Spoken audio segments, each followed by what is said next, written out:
Hi friends, welcome to my channel Sairam competitive exams. ఇంకా channel ఎవరైనా subscribe చేసుకోకపోతే subscribe చేసుకోండి, లైక్ చేయండి, షేర్ చేయండి. జూన్ 9న గ్రూప్ 1 ప్రిలిమ్స్ టీఎస్పీఎస్సీ కార్యదర్శి ప్రకటన. 2.5 గంటల పాటు పరీక్ష. జనరల్ స్టడీస్, మెంటల్ ఎబిలిటీపై 150 ప్రశ్నలు.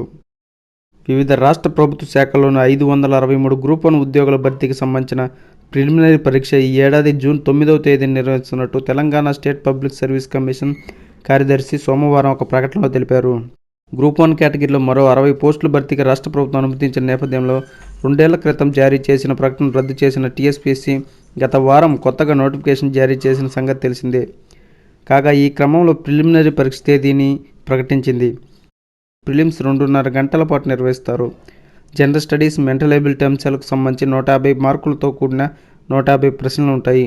ఈ పరీక్షలో సాధించిన మెరిట్ ఆధారంగా మెయిన్స్ పరీక్షలకు అభ్యర్థుల ఎంపిక జరుగుతుంది. తెలంగాణ రాష్ట్రం ఏర్పాటైన తర్వాత తొలిసారి గ్రూప్ 1 ఉద్యోగుల భర్తీ ప్రక్రియ కొనసాగుతుంది. వాస్తవానికి 2022 ఏప్రిల్లో 503 గ్రూప్ 1 ఉద్యోగాలతో కూడిన నోటిఫికేషన్ టీఎస్పీఎస్సీ జారీ చేసింది.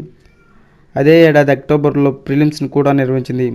కానీ ప్రశ్నాపత్రాల లీకేజ్ వ్యవహారంతో ఆ పరీక్షను రద్దు చేసింది. తిరిగి 2023 జూన్ 11వ తేదీన ప్రిలిమినరీ పరీక్ష నిర్వహించింది. పరీక్ష లోపాలపై అభ్యర్థులు హైకోర్టును ఆశ్రయించడంతో పరీక్ష రద్దు చేయాలంటూ న్యాయస్థానం తీర్పు ఇచ్చింది. దీంతో 2 ఏళ్ల క్రితం జారీ చేసిన నోటిఫికేషన్ రద్దు చేసి ప్రభుత్వం పోస్టుల సంఖ్యను 563 పెంచి తాజాగా నోటిఫికేషన్ జారీ చేసింది. గ్రూప్ 1 ఉద్యోగాల భర్తీకి సంబంధించి దరఖాస్తు ప్రక్రియ ఇంకా కొనసాగుతుంది. ఈ నెల 23 నుంచి ప్రారంభమైన ఈ ప్రక్రియ వచ్చే నెల 14వ తేదీ సాయంత్రం 5 గంటల వరకు కొనసాగనుంది. గతంలో దరఖాస్తు చేసుకున్న అభ్యర్థులు కూడా మళ్ళీ తాజాగా దరఖాస్తు చేసుకోవాలని కమిషన్ స్పష్టం చేసింది. ఇందులో భాగంగానే దరఖాస్తు పేజీలో గ్రూప్ సబ్జెక్టులో సాధించిన మార్కులను ఎంట్రీ చేయాలని ఒక కాలం ఉంది. అయితే ఏ సబ్జెక్టులకు సంబంధించిన మార్కుల మొత్తాన్ని ఎంట్రీ చేయాలనే అంశంపై అభ్యర్థులకు గందరగోళం నెలకొంది. గ్రూప్ సబ్జెక్టులకు సరైన నిర్వచనం లేకపోవడంతో వారు తికమకబడుతున్నారు.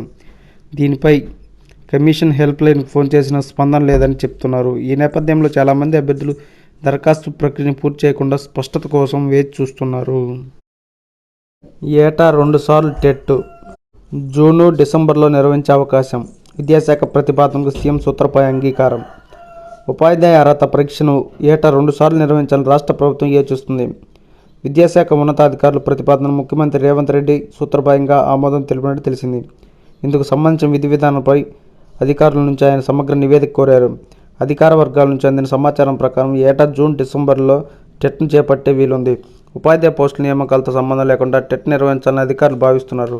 టెట్ నిర్వహణకు 90 రోజులు సమయం పడుతుందని అధికారులు అంటున్నారు. దీన్ని దృష్టిలో పెట్టుకుని నోటిఫికేషన్ ఇవ్వాలనేది విద్యాశాఖ ప్రతిపాదన. National council for teacher education ఏటా 2 సార్లు టెట్ నిర్వహించాలని ఆదేశించింది.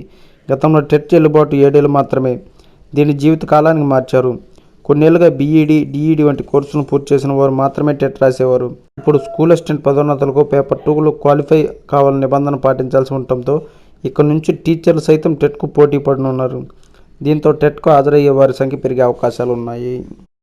ఈ వారంలోనే మెగా డిఎస్సి 11,060 పోస్టుల భర్తీకి సన్నాహాలు. రాష్ట్రంలో మెగా డిఎస్సి నోటిఫికేషన్ ఈ వారంలో జారీ చేసేందుకు విద్యాశాఖ కసరత్తు చేస్తుంది. దాదాపు 11,060 పోస్టులు భర్తీ చేయనున్నట్టు సమాచారం. ఇప్పటికే డిఎస్సి నిర్వహణపై సీఎం రేవంత్ రెడ్డి ప్రకటన చేశారు.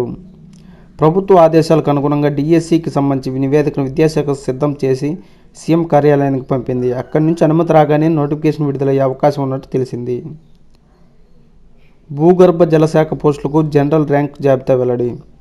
భూగర్భ జలశాఖలోని వివిధ గెజిటెడ్, నాన్ గెజిటెడ్ అధికార పోస్టులకు నిర్వహించిన రాత పరీక్ష జనరల్ ర్యాంక్ జాబితాను టీఎస్పీఎస్సీ ప్రకటించింది. ఈ జాబితాను వెబ్సైట్లో పొందుపరిచినట్టు తెలిపింది. అభ్యర్థుల ధృవీకరణ పత్రాల పరిశీలనకు ఎంపికైన అభ్యర్థుల జాబితాను తరువాత ప్రకటిస్తామని పేర్కొంది. Okay friends, thank you. All the best. Video నచ్చితే లైక్ చేయండి, షేర్ చేయండి, సబ్స్క్రైబ్ చేయండి.